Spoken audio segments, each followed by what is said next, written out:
Salut à tous, c'est Raph le Flamboyant. La nouvelle saison des combats classés sur Pokémon épée et bouclier est arrivée. Celle-ci est très spéciale car il est désormais possible de jouer des Pokémon légendaires. Il y a quelques restrictions tout de même. D'une part, les Pokémon fabuleux restent interdits, et d'autre part, on ne peut prendre qu'un seul de ces Pokémon légendaires dans son équipe. On parle alors de légendaire restreint ou de Pokémon restreint, et surtout de format légendaire restreint. Voyons ensemble ce que valent chacun de ces Pokémon légendaires. Comprendre le format légendaire. Les légendaires de chaque génération ont de grosses ressemblances entre eux. Ils ont souvent quelque chose en commun dans leur construction, comme les talents, la façon dont les stats sont distribués, la façon dont leur mécanique fonctionne, etc. De fait, certaines générations de légendaires sont aujourd'hui plus fortes que d'autres. Ceci va me permettre d'exclure certaines d'entre elles un peu plus rapidement de la liste des bons légendaires. Il y a aussi des bases communes à l'utilisation de chacun de ces légendaires qu'il faut avoir en tête. Votre Pokémon légendaire sera le seul dans une équipe de Pokémon normaux, avec au moins 80 de base stats supplémentaires par rapport aux autres, et sera donc forcément une pièce maîtresse de votre stratégie et très souvent la pièce maîtresse. Ce sera donc avec lui que vous aurez envie de taper fort, ce sera lui que vous aurez envie de garder en vie le plus longtemps, et même que vous allez dynamaxer. Partant de cette base, n'importe quel Pokémon légendaire est fort. Ne négligez donc jamais une équipe gimmick, car il lui suffirait de mettre KO votre légendaire et de garder en vie le sien pour vous dominer malgré la faiblesse relative de son restreint par rapport au vôtre. Dans la suite de cette vidéo, on va comparer chaque restreint par rapport aux autres, mais beaucoup moins comparé aux Pokémon jouables non restreints. Mewtwo! Mewtwo est le Pokémon du cœur des plus anciens. Depuis la première apparition d'un format légendaire en compétition officielle, il était déjà surclassé par ses semblables dans les autres générations. Ça n'a pas empêché les joueurs d'essayer de lui donner une place. Jusqu'en 7ème génération, il pouvait profiter de gimmicks pour creuser un petit passage en compétition. Cependant, avec la 8ème génération, c'est de l'histoire ancienne. Mewtwo se fait surclasser par ses compères de 8ème génération sur les quelques points forts qui lui restaient. Une capacité de frappe puissante sur le type Psy et sa vitesse. Calyrex, cavalier de l'effroi, est beaucoup plus rapide tout en étant capable de taper très fort sur le type Psy et en plus a un stab spectre non ciblé que Mewtwo prendra en pleine face. Zacian est également candidat comme ennemi de Mewtwo en tapant très fort et en étant plus rapide que lui. Adieu Mewtwo donc, on a bien apprécié ta combativité. Oh et Lugia! Oh particulièrement était un Pokémon qu'on pouvait voir en format restreint de façon sporadique. En effet, il pouvait se coupler avec d'autres restreints plus forts que lui, Primo Groudon par exemple, mais vivait dans leur ombre. Lugia, quant à lui, n'a jamais eu sa place d'honneur dans ces formats. En série 8, il n'y a plus qu'un seul légendaire restreint autorisé, ce qui force nos deux compères de or et argent à se trouver une place de par leur propre force. Heureusement pour eux, ils partagent un point essentiel de la méta 8G, un stab vol. Les attaques max de type vol augmentent la vitesse du lanceur et de son allié. C'est probablement l'attaque max la plus puissante du jeu. C'est donc un avantage indéniable qu'ils ont sur quasiment tout le reste de leurs concurrents. Il n'y a que Yveltal et Rayquaza qui profitent de ce stab à leur côté. Oh et Lugia ont l'avantage d'être particulièrement bulky. Oh tape sur le physique et a un stab super efficace sur les Pokémon acier et glace, ce qui a un certain avantage contre d'autres Pokémon qui seront joués, on le verra juste après. Il gère aussi très bien Zacian et est le seul des restreints de type vol à ne pas être faible à Calyrex, cavalier du froid, ce qui est très important. Lugia souffre toujours autant d'un faible panache, mais il peut éventuellement être compensé avec une stratégie autour de la vulné-assurance. Malheureusement, en faisant ça, il perd l'atout de son talent qui lui permet d'être particulièrement résistant. Cela n'arrange pas sa faiblesse à Yveltal qui, je le rappelle, est un de ses concurrents sur le type vol. Groudon, Kyogre et Rayquaza. Ces trois Pokémon fonctionnent autour du climat et influencent les formats légendaires depuis leur existence. Heureusement pour nous, nous sommes débarrassés de leur forme primo-résurgente et méga évoluée qui centralisait énormément les formats précédents. Kyogre est de loin celui qui domine les autres. Avec une attaque glace, il mettra KO Rayquaza et avec une attaque eau, il fera d'énormes dégâts à Groudon même sous le soleil. Ce n'est donc pas entre eux qu'il faut les comparer mais bien avec les autres.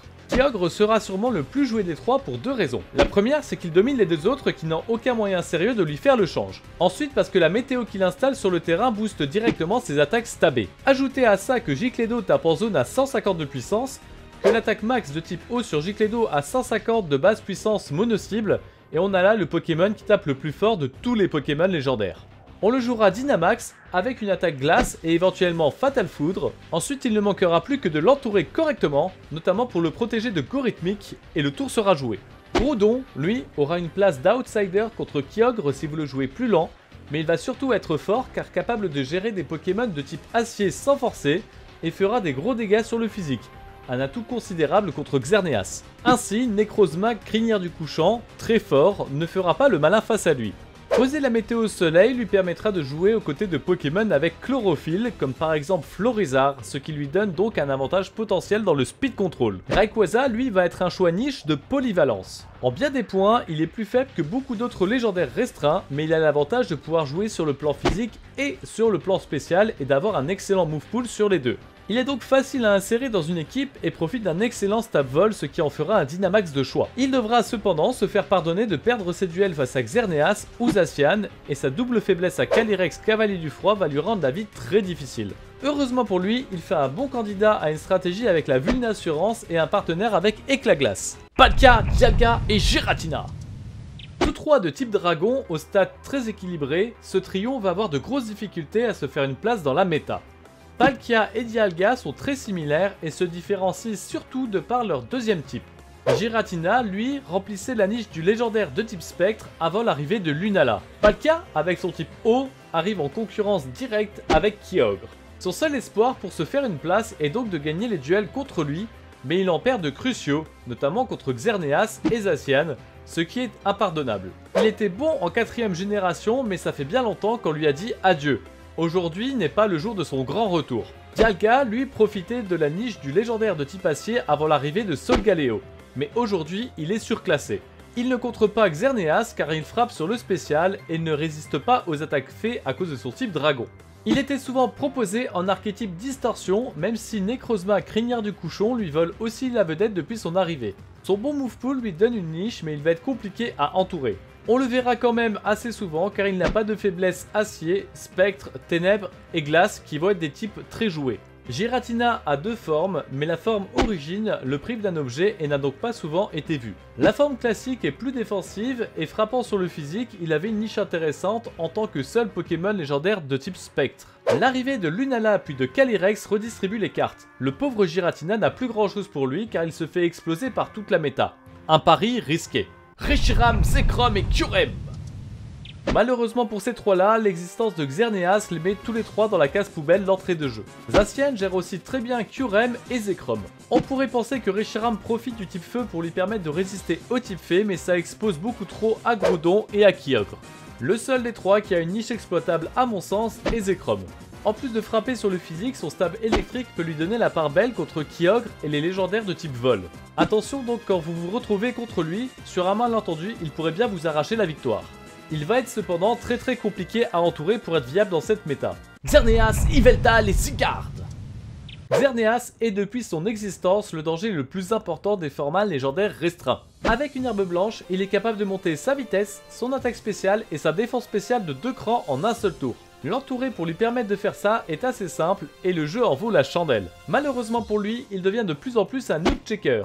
En 7ème génération, la présence de Solgaleo lui donne la vie dure et en 8ème génération, il a une faiblesse à Zacian et Eternatus. Pour couronner le tout, utiliser l'attaque Géocontrôle le force à ne pas Dynamaxer au premier tour. Tout ça pour obtenir un boost offensif aussi puissant qu'un combo Vulnassurance dont ses concurrents peuvent profiter directement. Il suit doucement le même chemin que Mewtwo avait emprunté. Votre équipe doit savoir le gérer, mais il va avoir du mal à se faire une place viable. Yveltal, lui, c'est plutôt l'inverse. Très bulky, il prend le format restreint à contre-pied avec son double type Ténèbres et Vol. Avec l'arrivée d'un Calyrex boosté aux hormones dans ces deux formes, Yveltal prend donc une place de choix pour gérer à la fois les légendaires les plus puissants de la 8ème génération, mais aussi tous ceux de la 7ème génération. Il n'aura pour seule vraie inquiétude que Ho-Oh et Regieleki, le reste des Pokémon gênants pouvant se gérer de façon peu contraignante. Zygarde, lui, a toujours eu une niche de restreint ultra bulky à mon sens. Il sera surtout intéressant de le jouer si Ho-Oh gagne en popularité car Myria Flèche le touche. Il s'agit du restreint le plus tanky du lot et peut profiter d'un combo Vulnassurance avec un allié qui lui fait Éclat Glace. Attention tout de même, le type sol le met en concurrence de Groudon et de Pokémon non restreints comme Démétéros. Vous aurez donc souvent mieux à jouer que lui. Solgaleo, Lunala et Necrozma. Tous les trois très populaires en 7ème génération, notamment pour leur résistance très intéressante face à Xerneas, et sont aujourd'hui tous menacés par Calyrex Cavalier de l'Effroi. Je pense notamment à Lunala et la forme associée de Necrozma qui ont le même double type que lui, les rendant très niches en comparaison, le seul intérêt étant de pouvoir jouer Distorsion sans se faire bluffer. Solgaleo et Necrozma à Crinière du Couchon sont par contre très intéressants pour leur type acier. Solgaleo va être très bon pour jouer un rôle d'attaquant pur de par sa bonne vitesse et l'impossibilité de se faire intimider. Necrozma à crinière du couchant quant à lui est plus lent, un peu plus résistant et frappe naturellement un peu plus fort. Ce qui en fait l'outil parfait pour un archétype distorsion qui s'oppose à Calyrex Cavalier du Froid. Point intéressant pour cette famille, l'accès à garde large. Nombreuses sont les attaques de zone dans cette méta, peut-être qu'il pourrait en tirer un avantage. Zacian, Zamazenta et Eternatus. Ces 3 Pokémon ne pouvant pas dynamaxer, ils partent donc tous avec un gros handicap comparé aux autres. Zacian et Zamazenta sont d'ailleurs obligés de sacrifier leur objet pour avoir une forme intéressante. Ces Pokémon vont être de bons noob checkers mais leur puissance va se limiter à ça. Le talent de Zacian est géré par une simple intimidation de Feu Inferno, celui de Zamazenta est anecdotique et Eternatus a un double type niche qui a assez peu d'intérêt dans cette méta étant donné qu'il se fait malmener par le type acier. Le fait qu'ils se fassent tous dépasser par Calyrex Cavalier de l'Effroi ne les aide pas. Ces légendaires vont avoir besoin d'être très bien entourés pour avoir une chance de percer leur trou dans l'équipe adverse. Et je les trouve trop sensibles au match-up pour qu'ils puissent réussir cet exploit à chaque combat. Il est important d'avoir une équipe qui n'est pas faible à ces Pokémon, mais je ne recommande pas pour autant de les jouer. Calyrex!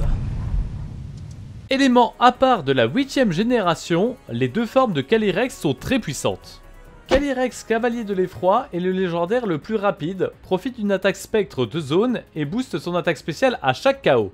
Calyrex Cavalier du Froid, lui, est lent, le permettant de se jouer sous distorsion, profite d'une attaque physique glace de zone, a bon bulk et booste son attaque à chaque KO. Les 2 formes sont redoutables et en font la menace majeure à leur tiers de vitesse respectifs.